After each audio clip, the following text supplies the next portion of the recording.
कराग्रे वक्ते लक्ष्मी कुर्मूले सर्वते कुर्मध्ये तुम गोविंद पर भाते गदेशुम समुद्र उसने देवी पर्वत तन्मंडल विष्णु पतिन्मत पाद वसुदेव स्तुदेवम कंचार मदम देवी की परमाणु पुष्ण जगत गुरु ब्रह्मा गुरु विष्णु गुरुदेव मत्सर गुरु साक्षात पर ब्रह्मा तस्मै मुख करो तो वासलम पगलो दत्ते गिरि रमियो तो पातमो बंदे परमाणु हे माधव शांताकार भजन गण सपसनापम सुरेशम विश्वाधारम गगन संदन्मेघ वरम शुभागमम लक्ष्मीकांतम कमल नयनम योगी विधि अनिगम वंदे विष्णु भवभहरण सर्वे लोकनाथमिय ब्रह्मा वरुण श्रीतम सतुनो वंदितम दिव्य सत्वे वंदे सागपदकमोपनिषदे गाह्य समागा दयानावश्यत तथगत्यन मंचा पचय नीति योगिनी यस्यानंत न विद्रु सुरासुर गणा देवा तस्मै नमः पपन पारिदात्रम पुत्र वेत्रक ब्रह्म ज्ञान मुद्राम कृष्णा गीता मुक्ति देवी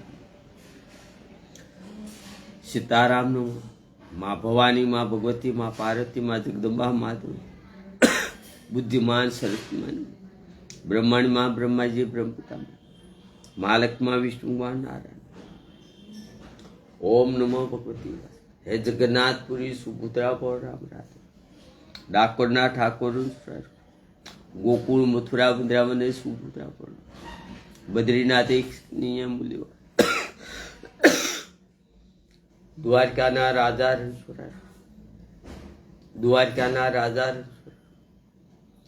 હે ભૂરિખ્યા હનુમાન દાદા હે ભૂરિખ્યા હનુમાનજી મહારાજ હે ભૂરિખ્યા હનુમાન દાદા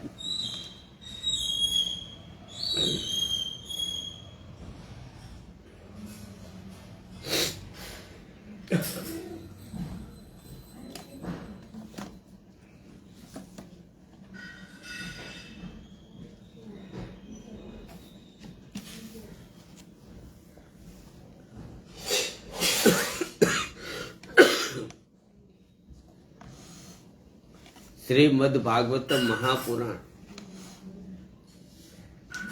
के 11मो सक्रत ने 14मो अध्याय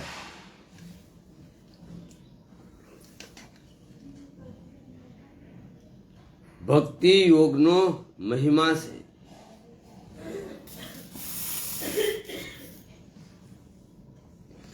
भक्ति योग नो महिमा से ध्यान विधन वर्ण ध्यान विधि वर्ण से કે ઉદ્ધવજીએ પૂછ્યું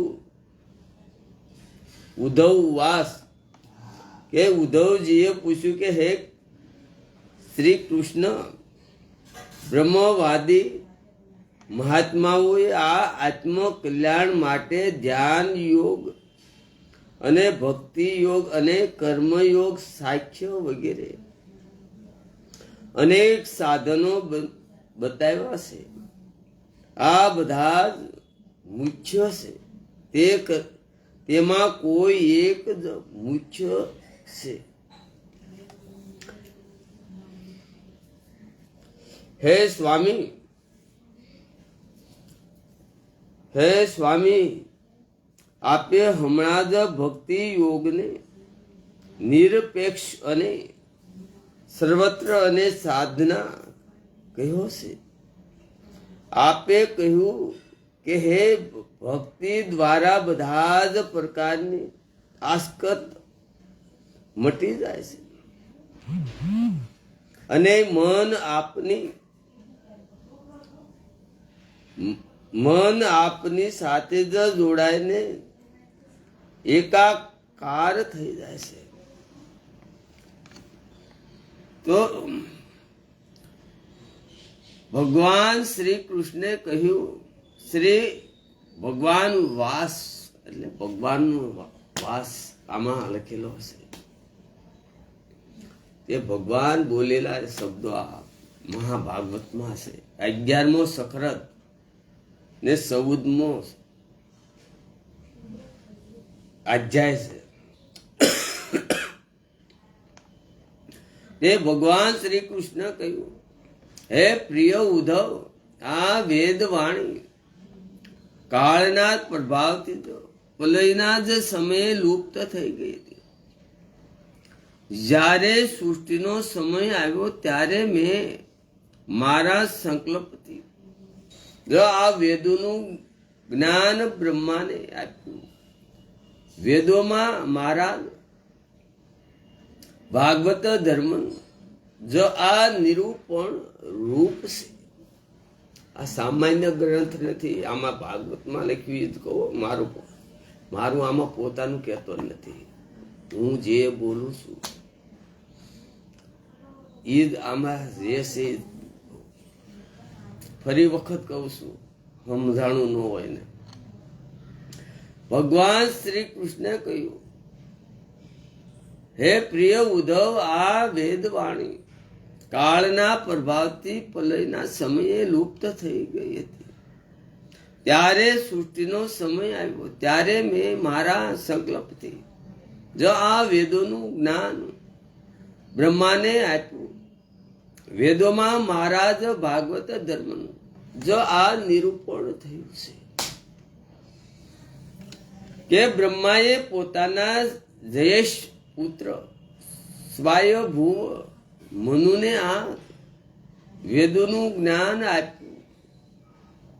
તેમની પાસેથી પછી ભગરુ વગેરે 7 બ્રહ્મ મહિષોને તે ગ્રહણ કર્યું.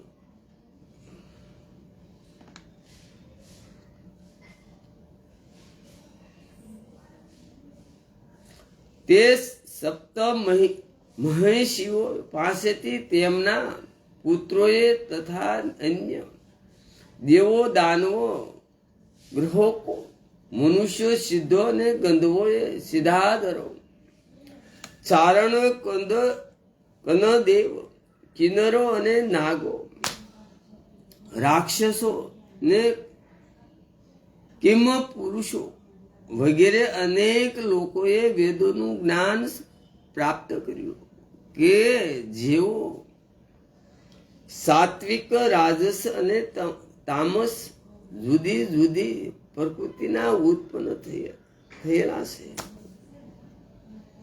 તે બધાની પ્રકૃતિ અને બુદ્ધિના જ ભેદથી પરસ્પર અનેક પ્રકારના ભેદ ઉભા થઈ ગયા. આ બધા ભેદ પરંપરામાં આવી જતા થોડા જે પાખંડી હતા તેમણે પોતાના અલગ મતથી કલ્પના કરી લીધી. હે પુરુષ શ્રેષ્ઠ ઉદ્ધવ,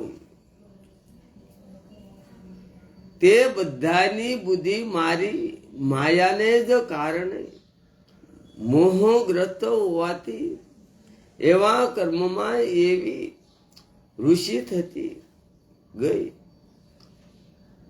તેને જ આ શ્રેય ધ્યાન બતાવવામાં લાગ્યા.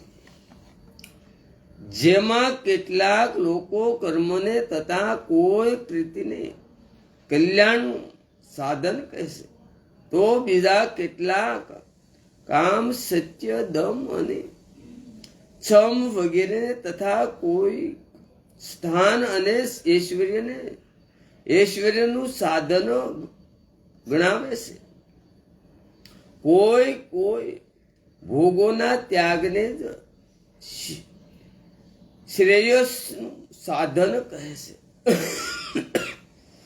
કોઈક વળી યજ્ઞ, દાન, વ્રત, તપ, યમ અને નિયમ વગેરેને જ શ્રેયનું સાધન કહે છે. હે પ્રિય ઉદ્ધવ, આ લોકના આ બધા કર્મો પ્રમાણે તેમને જે જે લોકની પ્રાપ્તિ થાય છે તે બધા તેમના કર્મોને આધારે જ છે. તે બધા તેમના કર્મોને આધારે જ છે અને કલ્પ સુખ વાળા છે. સુખોનો સમય પૂરો થતા જ તેમને તે લોકમાંથી હાકી કાઢવામાં આવે છે. તમો ગુણથી જ આવૃત હોવાને કારણે જ તેમને શોક દુઃખ ભોગવવા જ પડે છે.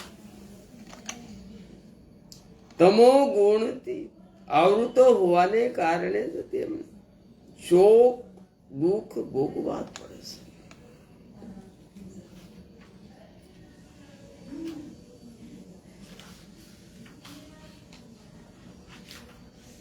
હે મહાત્મા ઉદ્ધવ, ભગવાને કીધું, ઉદ્ધવ કેટલા હશે ઉસો માણા, તે મહાત્મા કીધું, હે મહાત્મા ઉદ્ધવ, જેણે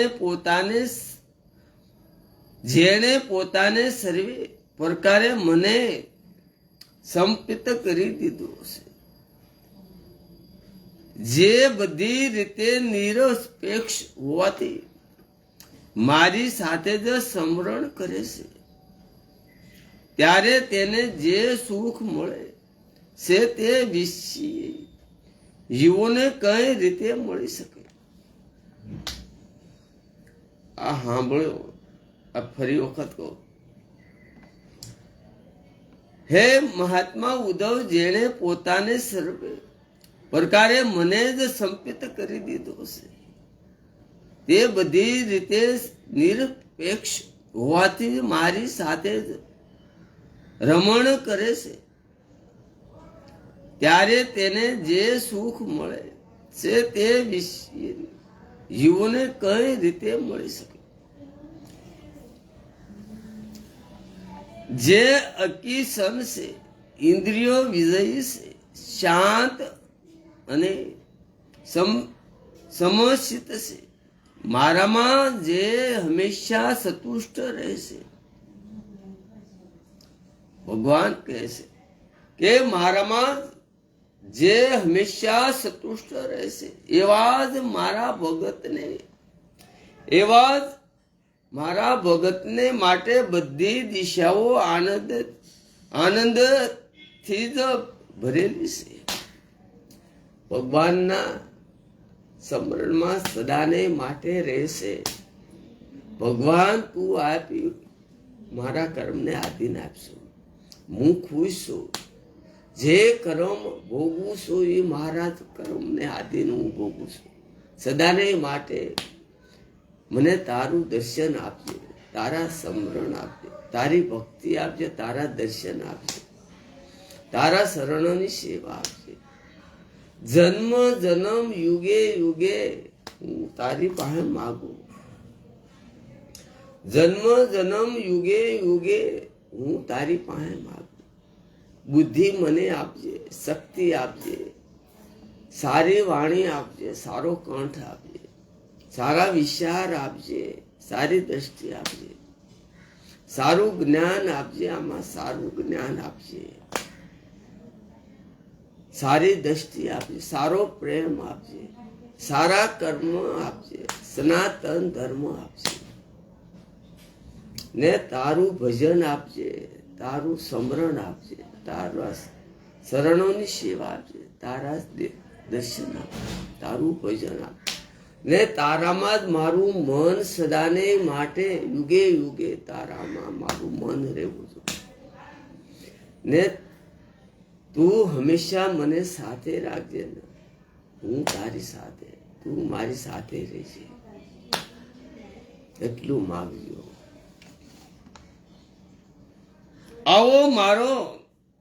આવો મારો સંતોષી ભગત બ્રહ્માની પદવી હોય સાહેબ, ઇન્દ્રના સર્વજ્ઞનું આધિપત્ય સમસ્ત પૃથ્વીનું કે સાહેબ, સતાતળનું રાજ્ય મળે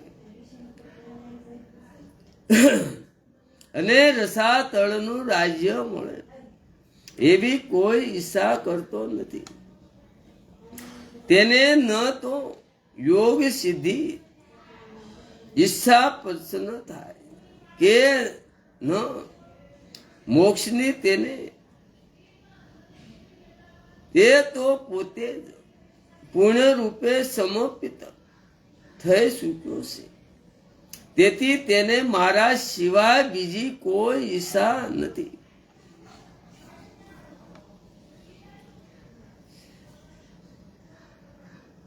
તેથી તેને મારા સિવાય બીજી કોઈ ઈચ્છા નથી. અને ઉદ્ધવ, મને તમારા જેવા પ્રેમી ભગત કેટલા પ્રિયતમ છે, એટલા પ્રિય મારા પુત્ર બ્રહ્મા, આત્મા અને શંકર સગા ભાઈ બલરામજી સર્વય, મારા અંધાગીની લક્ષ્મીજી અને મારો પોતાનો આત્મા પણ નથી. ઉદ્ધવજીને એટલો ઊંચું પદ આપ્યું.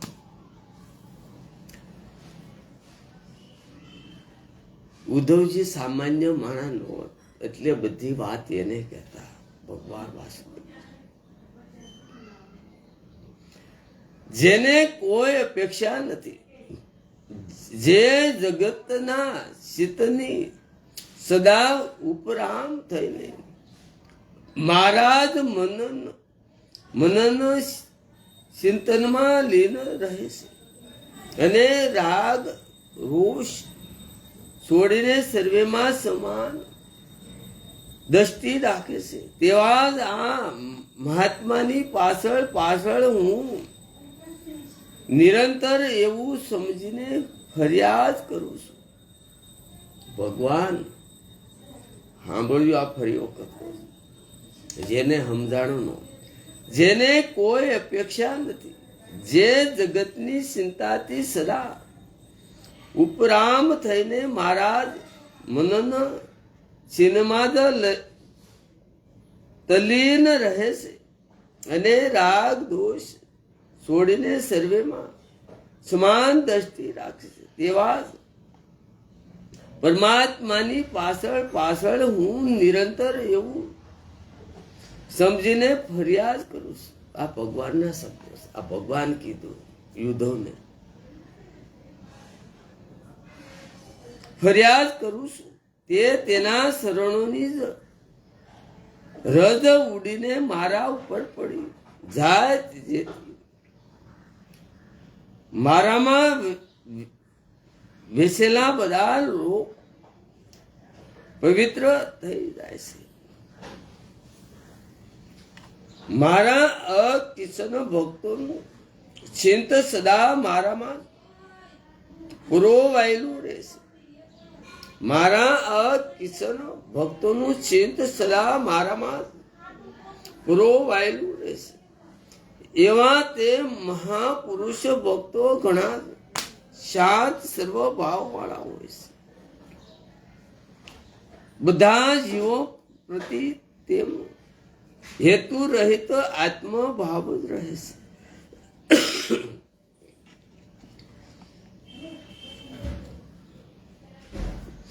કામનાઓથી તેમની બુદ્ધિ દુષ્ટ થતી નથી. કામનાઓથી તેમની બુદ્ધિ દુષ્ટ થતી નથી. આવા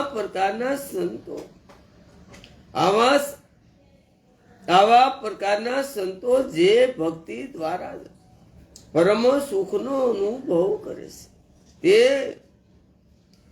સુખને અન્ય લોકો જાણી શકતા નથી. જો મારો ભગત શાશ્વત અને સત્ય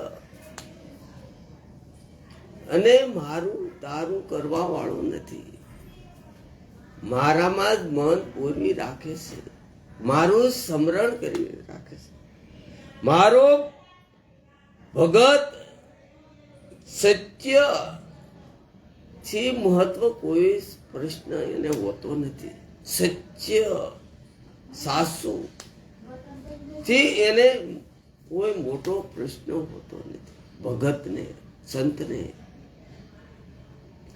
મારું તારું એક ન કરે, રોષ ન કરે, લોભ ન કરે, મોહ ન કરે, અભિમાન ન કરે, મારું છે આ તારું, વય ન કરે.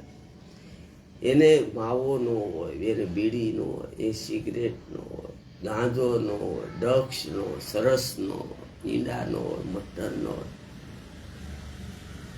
નબીરા પાન ન હોય, અને સકામ કર્મ ન હોય. સકામ કર્મ કોઈને ન હોય, ને મારી તારી ન હોય, એને લોભ ન હોય, એને કોઈને પડી ન હોય. સબ એક ભગવાન ત્રિલોકના વાસુદેવ કૃષ્ણનું સમર્પણ. મારો ભગત થઈ શક્યો હોય પણ મારા પ્રતિબુદ્ધિ પામતી ભક્તિના પ્રભાવથી તેની વિષય વાસના દૂર થતી જાય છે.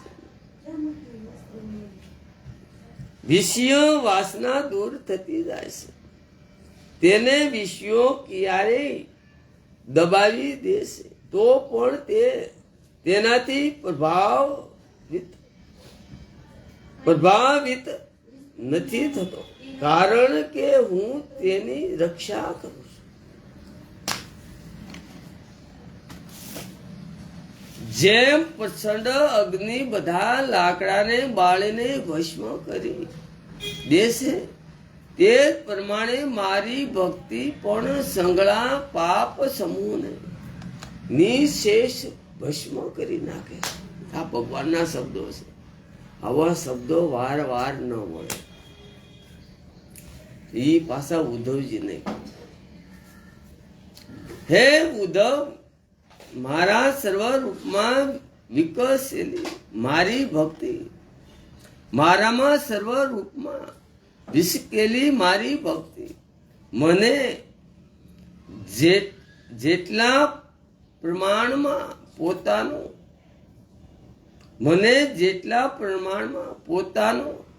બનાવે છે, એટલા જ પ્રમાણમાં યોગ, શક્તિ, સાખ્ય અને તન, વિજ્ઞાન, વૈદિક કર્મ, વિદ્યા, અભ્યાસ, તપસ્યા કે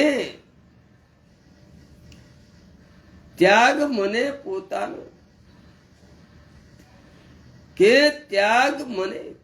પોતાનો બનાવી શકતા નથી.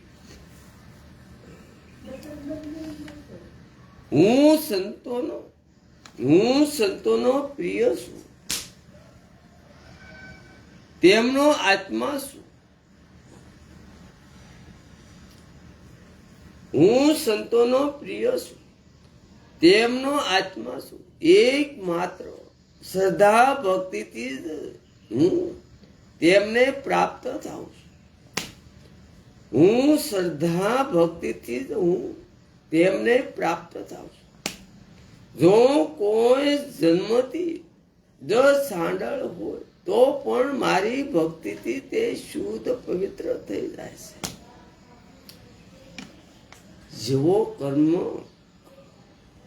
જેવો ખરાબ માણસ હોય તો સંત બની શકે, જેસલ બની શકે, વાલ્મીકી ઋષિ બની શકે. તો આપણે ક્યાં એવા કામ કર્યા હતા? તો આપણે સંત બનવાની આપણામાં તાકાત બની શકે. આપણે કર્મ કર્યા એને ત્યાંથી કાપી નાખવા. આપણે જે કર્યું આજથી જ આપણે ભગવાનની ભક્તિ કરી એટલે આપોઆપ ભગવાન આવી કાસડી પહેરીને આપણે વાહે દોડવા ન મળે તો આપણે મનુષ્ય ન કહેવાય. આપણી ફરતો ભગવાન ફરવો જોઈએ. ભગવાનને ભગતની જરૂર છે, સંતની, ઋષિ મુનિ. આ ધર્મને ટકાવવા માટે, સંતોને રાજા બનાવવા માટે, ભક્તિમાં બનાવવા માટે, સારું જગતને બનાવવા માટે એટલે વાર ભગવાન અવતાર લેશે. અધર્મીનો નાશ કરવા માટે આવે, અધર્મનો નાશ કરવા માટે, પાખંડીને મારવા આવે છે, રાક્ષસોને મારવા આવે ને મારું તારું જે પણ આશ્રમ હોય કે જે મંદિર હોય, મોટા 400 આશ્રમ હોય, કે મોટા મોટા મંદિરો બનાવે કે ગમે તે દેશ વિદેશમાં મંદિરો બનાવે, પણ મારું તારું કરે, દેવી દેવતાની કાપે એને સંત ન કહેવાય. એક સમાન રાખે એને સંત કહેવાય, નકર એને પાખંડી કહેવાય. દેવી દેવતાનું કાપે, જીવ માત્રની હત્યા કરે કે જીવ કોઈ પણ જીવનું ખરાબ વિશે ખરાબ કરે એને મારી નાખે, તો એ પાખંડી કહેવાય, રાક્ષસ કહેવાય. એ સંત નો કહેવાય. કોઈ મનુષ્ય કોઈ પણ મનમાંથી નહીં ખરાબ ન હોય છે એને સંત કહેવાય. મનથી, બોલીથી તો નહીં, પણ મનથી ખરાબ બોલે, મનથી ખરાબ વિચાર ન રાખે એને સંત કહેવાય. બોલે કે આ છે દેવી આવો છે, દેવતા આવો છે, એવા પાખંડી આ પૂજાય છે, કેટલાય પૂજાય છે. દેવાથી આઘા રહેજો.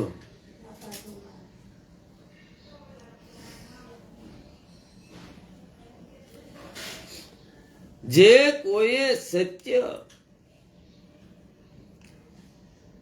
હું સંતોનો પ્રિય છું, તેનો આત્મા હું છું. એક માત્ર શ્રદ્ધા ભક્તિથી જ હું તેમને પ્રાપ્ત થાઉં છું. શ્રદ્ધા ભક્તિથી જ હું તેમને પ્રાપ્ત થાઉં છું. જો કોઈ જન્મથી સાંડળ હોય તો પણ મારી ભક્તિથી જ શુદ્ધ પવિત્ર થઈ જાય છે. જો કોઈ સત્ય અને દયા પૂર્વક ધર્મનું પાલન અથવા કોઈને તપસ્યાપૂર્ણ વિદ્યાભ્યાસ કર્યો, પરંતુ તે જો મારી ભક્તિથી રહિત છે, તો આવો ધર્મ અને અભ્યાસ તેને પવિત્ર કરી શકતા નથી.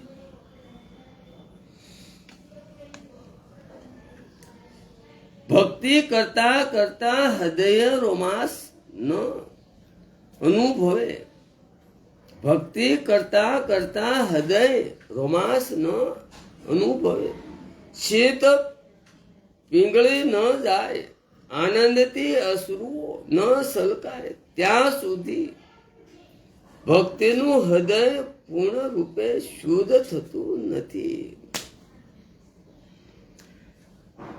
જ્યારે ભક્તોનો પ્રવાહ વધે છે ત્યારે તેની વાણી, જ્યારે ભક્તિનો પ્રવાહ વધે છે, જ્યારે ભક્તિનો પ્રવાહ વધે છે ત્યારે તેની વાણી ગદગદી થઈ જાય છે ને શીત ભક્તિ રસથી ધ્રુવે છે. હે પ્રભુ, તમે ક્યાં છો? આ રીતે ક્યારેક કલાપ કરતો રહીને રડે છે, તો ક્યારેક હસે છે, સંકોચ મૂકીને ક્યારેક ઉત્સાહ સ્વરથી ગાય છે, તો ક્યારેક નાશે છે. એવો મારો ભક્ત સમસ્ત સંસારને પવિત્ર કરે છે. જેમ અગ્નિમાં તપાવવાથી સોનું શુદ્ધ થઈ જાય છે, તે તેના જ મૂળ રૂપમાં ચમકવા લાગે છે. તે પ્રમાણે પુરુષ જ્યારે મારી ભક્તિ કરે છે, તો તે ભક્તિ યોગ દ્વારા પોતાની કર્મ વાસનાઓનો નાશ કરીને પોતાના નિજ સર્વરૂપ એવા મુજ પરમાત્માને પ્રાપ્ત થઈ જાય છે. હે ઉદ્ધવ, મારી પરમ પવિત્ર લીલા કથાઓના શ્રવણ કીર્તનથી જેમ જેમ ચિત્તનો મેલ ધોવાતો જાય છે, તેમ તેમ તે સૂક્ષ્મ વસ્તુના વાસ્તવિક તત્વના દર્શન થવા લાગે છે. ઉદ્ધવજી મારી પરમ પવિત્ર લીલા કથાઓના શ્રવણ કીર્તનથી જેમ જેમ ચિત્તનો મેલ ધોવાતો જાય છે, તેમ તેમ તેને સૂક્ષ્મ વસ્તુના વાસ્તવિક તત્વના દર્શન થવા લાગે છે. જે પુરુષ નિરંતર વિષયોનું ચિંતન કરે છે તેનું ચિત્ત વિષયોમાં ફસાઈ જાય છે, અને જે મારું સ્મરણ કરે છે તેનું ચિત્ત મારામાં તલીન થઈ જાય છે.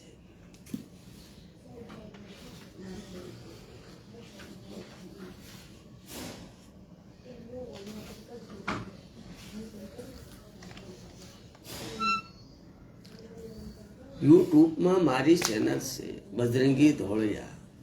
યુટ્યુબમાં મારી ચેનલ છે બજરંગી ધોળિયા.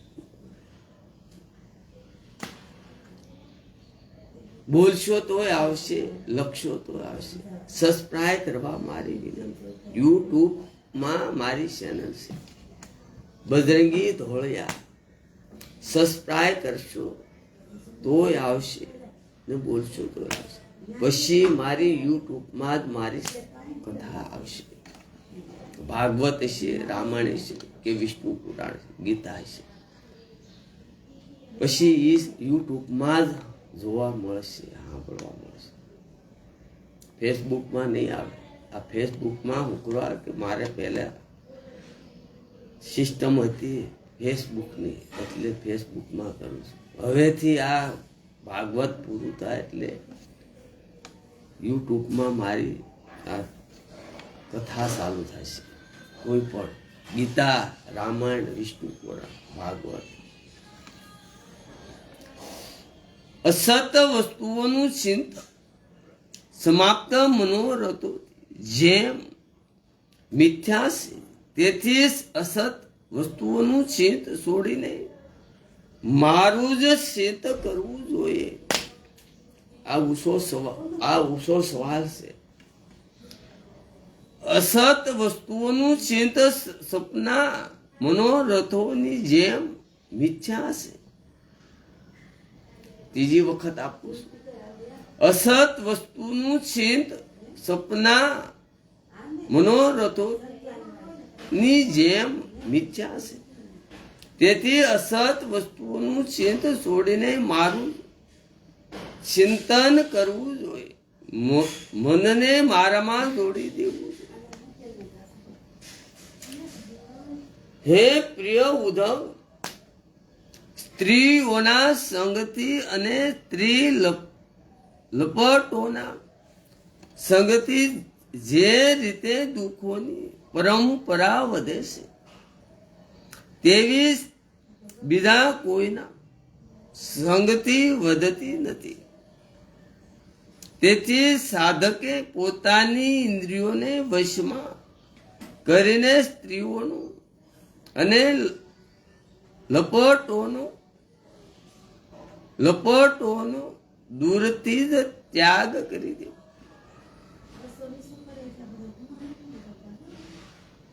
જેથી સાધકે પોતાની ઇન્દ્રિયોને વશમાં કરીને સ્ત્રીઓનો અને લપટોનો દૂરથી જ ત્યાગ કરી દે જોઈએ. એકાંત અને પવિત્ર સ્થાનમાં બેસીને સાવધાની પૂર્વક મારું ચિંત કરવું જોઈએ. એકાંતમાં ક્યારે સ્મરણ થાય કે વહેલા બ્રહ્મ મુહૂર્તમાં 4 વાગે જાગો, 3:30 ને સાધનામાં 4 વાગે બેહો, તો તમારું એકાંતમાં ભગવાનનું સ્મરણ હાસું થાય. પછી તમે દિવસે સાધનામાં બેહો, તમારું કાંઈ નિષ્ફળ જાય, તમારું મન ત્યાંય ભટકે. ઉદ્ધવજીએ પૂછ્યું, હે કમળ નયન શ્યામ સુંદર, મુમુષ્ય આપનું ધ્યાન કઈ રીતે કરવું જોઈએ, કઈ રીતે રહેવું જોઈએ તથા આપના ક્યાં સર્વરૂપનું ધ્યાન કરવું જોઈએ તે જાણવાની કૃપા કરો. હા, એકાબીજા યુદ્ધવજી અને વાસુદેવ કૃષ્ણની આ એકાબીજાની સરસા છે. આ ભાગવતમાં સત્ય ગણો તો ભગવાન આ છે ગ્રંથ શ્રીમદ ભાગવત મહાપુરાણ. ગ્રંથ ગણો તો ઈસે ને ભગવાન ગણો તો ઈસે આ ગ્રંથ.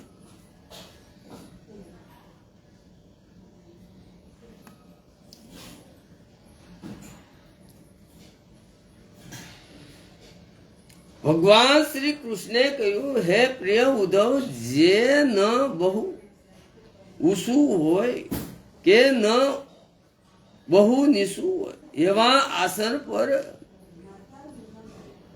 શરીરને કટાક્ષ સિદ્ધાર્થ રાખીને સાધકે આરામથી બેસવું, હાથને પોતાના ખોળામાં રાખવા અને દ્રષ્ટિ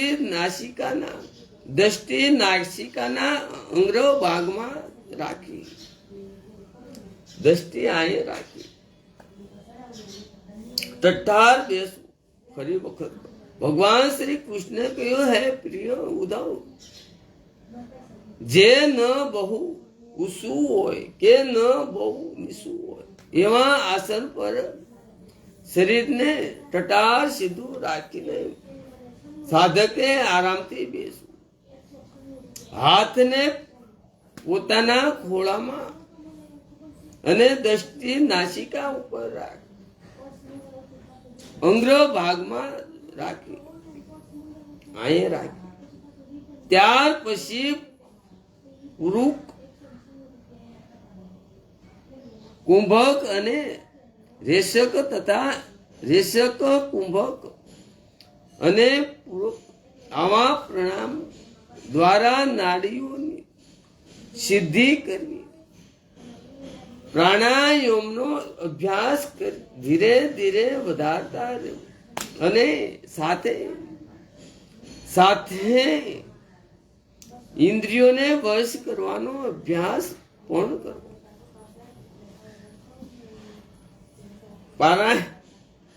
પ્રાણાયામ બે પ્રકારનો છે.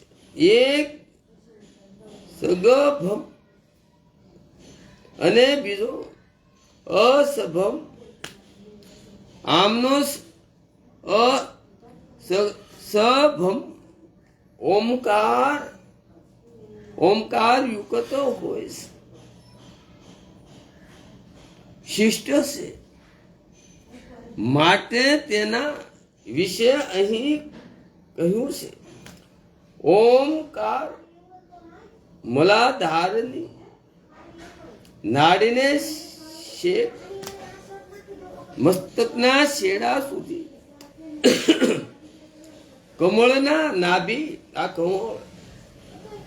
કમળના નાભીની અંદરના તત્વો જેવો સૂક્ષ્મ રહેલો છે.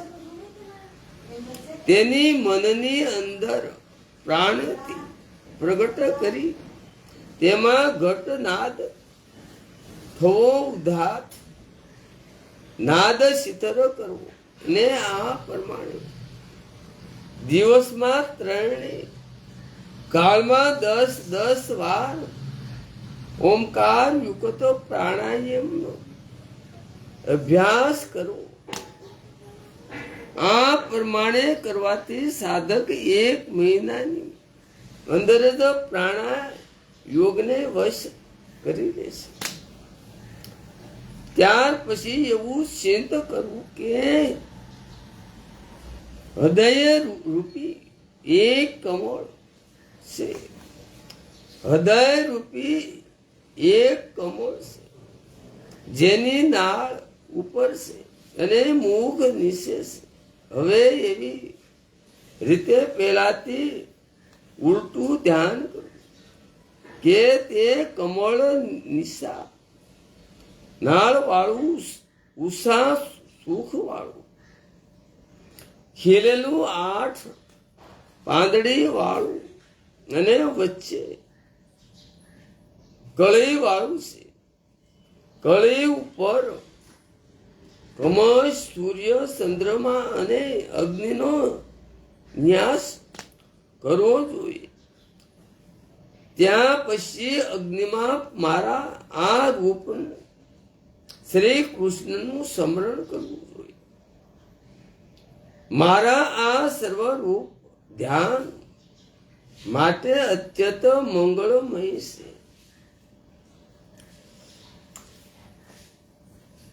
કમળ ઉપર કમશ, સૂર્ય, કળી ઉપર કમશ, સૂર્ય, ચંદ્રમા અને અગ્નિનો ન્યાય કરવો અને જોઈએ. ત્યાર પછી અગ્નિમાં મારા આ રૂપનું શ્રી કૃષ્ણનું સ્મરણ કરવું. મારું આ સર્વ રૂપ ધ્યાન માટે અત્યંત મંગળમય છે. ભાઈ ઉદ્ધવ, મારા આ સર્વ રૂપનું ઠીક ધ્યાન ધરવું. આ સર્વરૂપ સર્વે સંગે સુકો મળશે. વેશભૂષાથી અત્યંત શાંત સર્વરૂપ છે. સુંદર મુખ વાળું છે.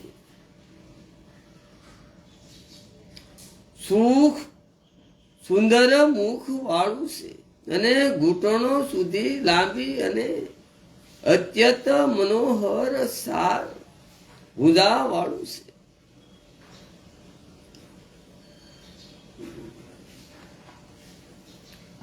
હે ભાઈ ઉદ્ધવ, મારા આ સર્વ રૂપનું ઠીક ધ્યાન ધરવું. આ સર્વ રૂપ સર્વ અંગે સુકો મળશે. વેશભૂષાથી અત્યંત શાંત સર્વરૂપ છે. સુંદર મુખારવિંદ વાળું છે. ઘૂંટણો સુધી લાંબી અને અત્યંત મનોહર સાર ભૂંજાઓ વાળું છે. ડોક અત્યંત સુંદર છે. કપોલ મન ગમતા મનોહર છે. સ્મિત હાસ્ય ઉજ્જવળ છે અને અત્યંત પવિત્ર છે. બંને કાનોમાં મકર સળગતા કુંડળો છે. વર્ષા કાળના મેઘ જેવા શ્યામ શ્રી અંગ પર સુવર્ણ જેવી ક્રાંતિ વાળું પિતાંબર શોભી રહ્યું છે. સૂક્ષ્મ સ્થળમાં એક બાજુ શ્રી વત્સન સિંહન તથા બીજી તરફ લક્ષ્મીજી બિરાજમાન છે. શ્રી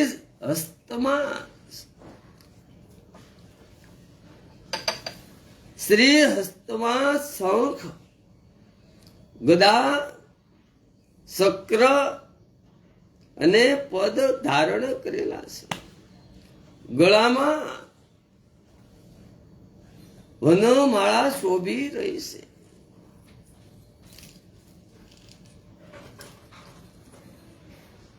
ગળામાં આ વનમાળા શોભી રહી છે. શરણમાં નૂપર છે, શોભી રહ્યા છે. ગળામાં કોત્ર ભમણી જળ હળી રહી છે. પોતાના સ્થાને સળગતા મુંગટ, કંકણ, કંદોરો અને બાજુબંધ શોભી રહ્યા છે. બધા જ આ આભૂષણો મનોહારી છે. સુંદર મુખ વિંદ અને પ્રેમ ભરી દ્રષ્ટિથી સ્વતરફ કૃપા વૃષ્ટિ થઈ રહી છે. હે ઉદ્ધવ, મારી આ સુકુમાર સર્વરૂપ ધ્યાન કરવું જોઈએ અને પોતાના મનને એક મારા આ સુકુમાર સર્વરૂપનું ધ્યાન કરવું જોઈએ અને પોતાના મનને એક એક અંગમાં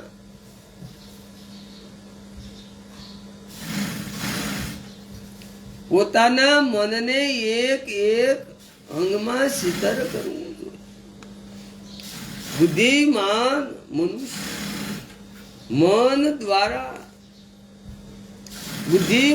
મનુષ્ય મન દ્વારા ઇન્દ્રિયોને તેમના વિષયોમાંથી ખેંચી લેવી જોઈએ અને મનને શુદ્ધ રૂપી સારથીના સહયોગથી મારામાં પૂરવું.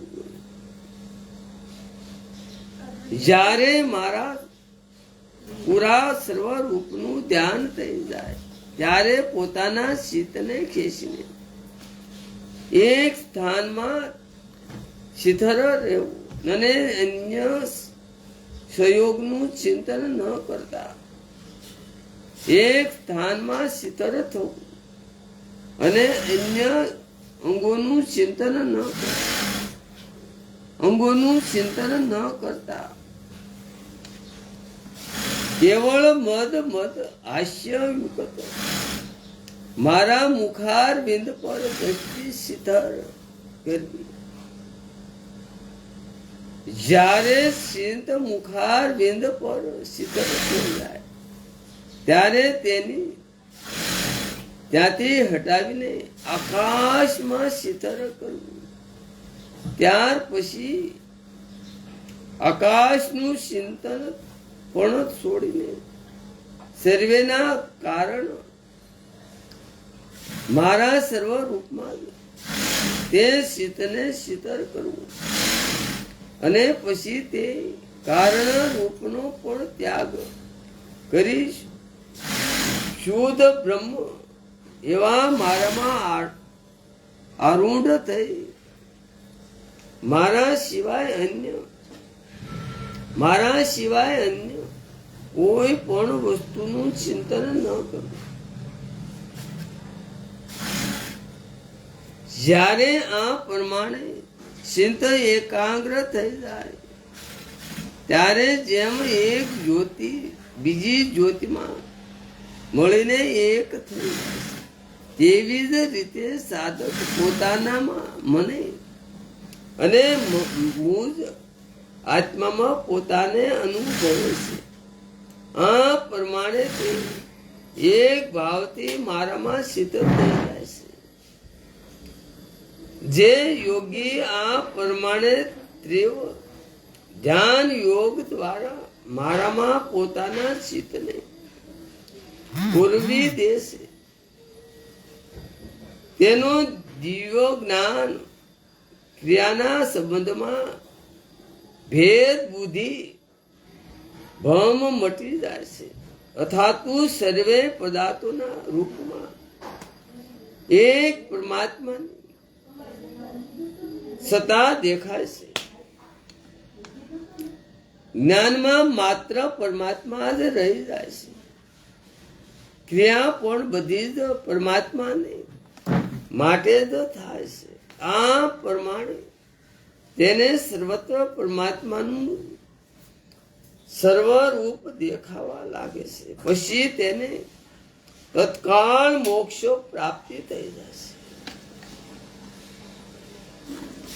અતિ શ્રીમદ ભાગવતે પરમ શ્યામ સહિતા એકાદશ સત્રે સતુ દોષ ધ્યાય 11મા સક્ર અંતર્ગત 14મો અધ્યાય સમાપ્ત. શ્રીમદ ભાગવત મહાપુરાણ. શ્રીમદ ભાગવત મહાપુરાણ 11મો સક્ર અને 14મો અધ્યાય.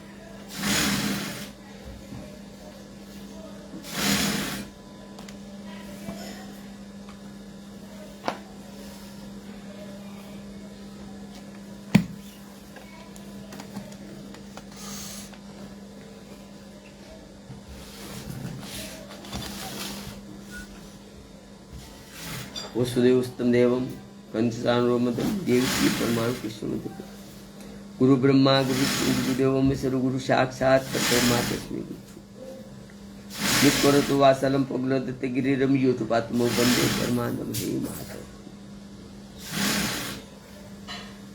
शांताकार भुजन गण सपसनाभम सुरेशम विश्वाधारम गगन संदन मेघ वरम शुभागमम लक्ष्मीकांतम कमल नयनम योगी पीदियानिंग वंदे विष्णु भव बहरनम सर्वे लोकनाथम्य ब्रह्मा वरुण सतुनो वनितम दिवे सत्वे वंदे सागपदकमोपनिषदे गाह्य सनाना दयानावश्य तत्तगत्यर्मंसा पचय नीति योगिन्यस्यानत न विद्रु सुरासुरगणा देवा तस्मे नमः पपन पारिजात्रम तोत्रैवत्रक प्रज्ञान बुद्धम कृष्ण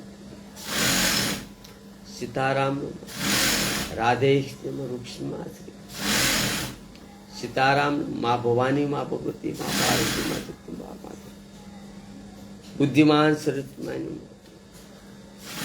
बुद्धिमान सरस्वती ब्रह्मणि माँ ब्रह्मा महालक्ष्मा विष्णु ओम नमो हे जगन्नाथ डाकोरनाथ ठाकुर जोशी मथुरा बद्रीनाथ द्वारका राजा हे भूरिका हनुमान दादा